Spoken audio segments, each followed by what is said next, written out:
by yourself to find out what really went wrong. Starting in 2026, the number of newcomers we aim to welcome will stabilize at 500,000, allowing for a sustainable population growth. I'm pleased to share that Canada intends to maintain its target of welcoming 485,000 new permanent residents in 2024 and 500,000 in 2025, allowing for a sustainable population growth. I'm pleased to share that Canada intends to maintain its target of welcoming 485,000 new permanent residents in 2024 and 500,000 in 2025. Starting in 2026, the number of newcomers we aim to welcome will stabilize at 500,000 new permanent residents in 2024 and 500,000 in 2025. Starting in 2026, the number of newcomers we aim to welcome will stabilize at 500,000, allowing for a sustainable population growth.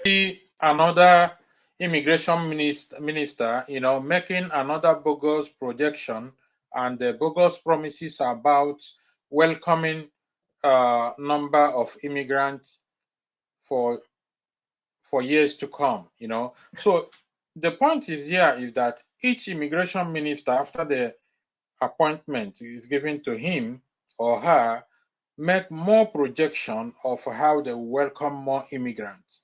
So this is a systematic error. I'm going to let you hear this again. In Parliament, I was honored to table our 2021 to 2023 immigration levels plan, our roadmap for the next 3 years. The key to both short-term economic recovery and long-term prosperity is immigration. And that's exactly what the plan lays out, a vision to increase our numbers a little every year over the next 3 years. Travel restrictions and other constraints have led to a shortfall in admissions this year, which is why our plan increases immigration over the next 3 years. We aim to welcome 401,000 permanent residents in 2021, 411,000 in 2022, and 421,000 in 2023. With nearly 60% of all new admissions in the economic class, our plan will continue to focus on Canada's economic growth. Our plan is focused on getting the talented people we need and where we need them. Communities with the most immigration consistently see the fastest growth, which is why we're building on the success of our recent pilots and favoring community-based selection models to attract more newcomers to our smaller cities and rural regions across Canada. Keeping families together is important, which is why we will continue to support family reunification. And we will uphold our Canadian values by broadening economic pathways for refugees with the skills to hit the ground running and maintaining our global commitment to protecting the world's most vulnerable. As we focus on rebuilding our economy, we're also mindful that Canada faces the stark challenge of a rapidly aging workforce. In 1971, there were roughly 7 workers for every retiree. Today, there are 4. By 2035, there will only be 2 workers for every retiring Canadian. If this rate continues, Canada will have to pay 40% more for the services like healthcare that we enjoy today. Put simply, we need more workers, and immigration is the way to get there. En termes simples, nous avons besoin de plus de travailleurs et l'immigration est le moyen d'y parvenir.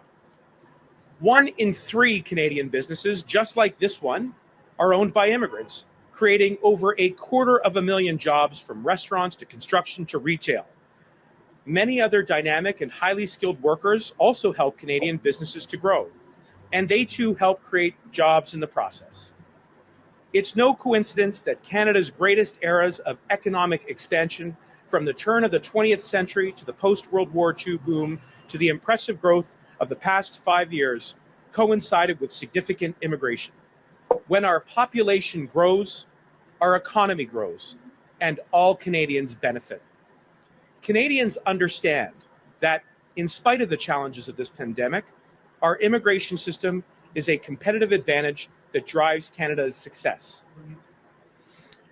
Well, it's a very good question, and my response is simple. Immigrants create jobs. 1 in 3 business owners is owned by an immigrant, like Joe. Those business owners are creating hundreds of thousands of jobs, over 250,000 people who are working thanks to the entrepreneurialism, the hard work, the ethic, and the perseverance, like we heard from Joe today. Immigrants are putting food on the tables of Canadians. They're taking care of our seniors, and they are driving the economy of tomorrow. And at no time in recent history has that been more important than in the context of this pandemic. And so what this plan does is it lays out a future vision for growth, economic recovery through immigration. The rural and northern immigration pilot is one of a series of pilots that we have introduced, including the Atlantic immigration pilot, which has been one of the unqualified successes at distributing immigration to those parts of Canada that need it the most. The reason why these pilots are working is because we are collaborating very closely with municipal and provincial partners, as well as business leaders who are on the ground.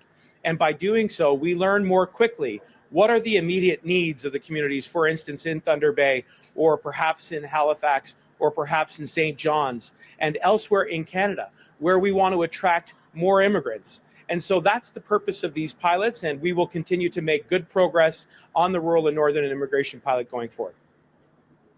Can you give us any details on any other initiatives you plan to take to Well, in addition to the 2 pilots that I just mentioned, it was part of our last campaign platform to introduce a municipal nominee program. I'm very pleased to tell you that we have been consulting rather extensively with my provincial counterparts, as well as business leaders, as well as settlement service providers. And this will be another way in which we can encourage and foster more immigration to those parts of the country where they are starved for people. They want to have hardworking people, people like Chef Joe, who come with a dream and who come holding out the promise to give back to their communities. That has been the singular most impressive hallmark of Canadian history. This plan today is a vision, but it also reflects who we were, who we are, and who we want to be in the future. And that's why I'm so optimistic about tabling this plan today in Parliament. Thank you. Retourne maintenant à la salle. We'll come back to the room now. Next question, Stephanie Levin from Canadian Press. La salle If only it was a room. In this aspect, do you think that it's right for government to allow anti-immigrant protests in Canada? Do you think this is right in a society that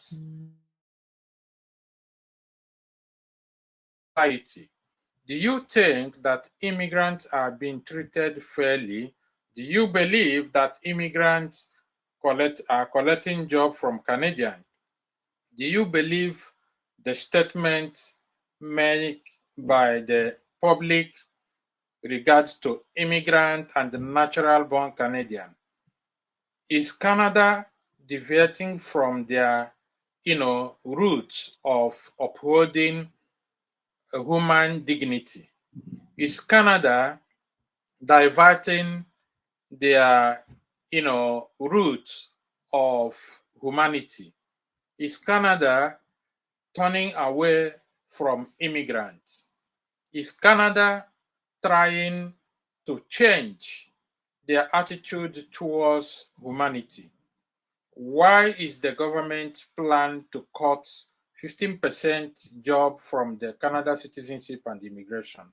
Does it mean that the Canada government does not have a good budget to hire more staffs at the Canada Border Service Agency and Citizenship and Immigration to match the increased flow of the immigrants?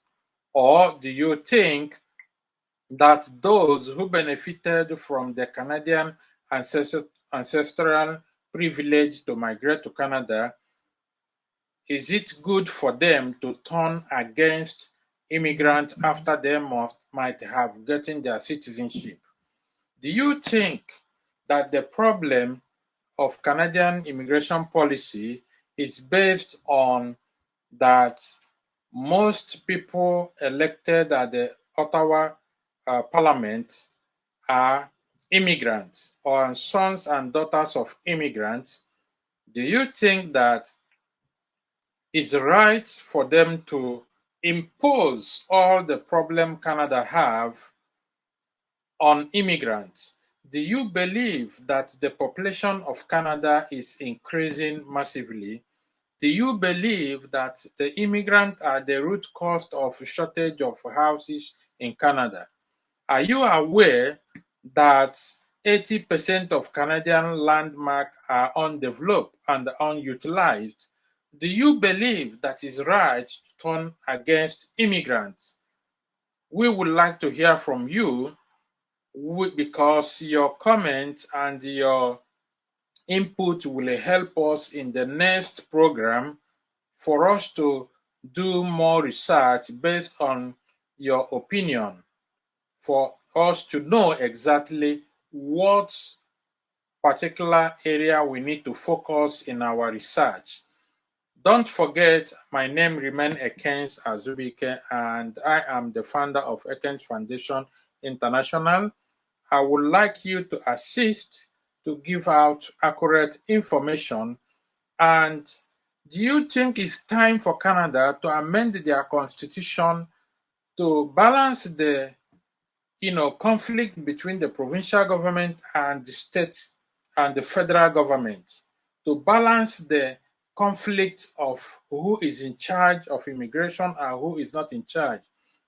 Because every time you see one province will rise and trying to proclaim referendum, and now you see that Ontario Premier is trying to issue work permit, almost 100,000 work permits on their own, based on the right they want to exercise, proclaiming that they have the right under Section 95 of the Canadian Constitution, whereas Section 91 gave the federal authority jurisdiction to preside over immigration. I would like to hear from you. Thank you very much and have a nice day for today.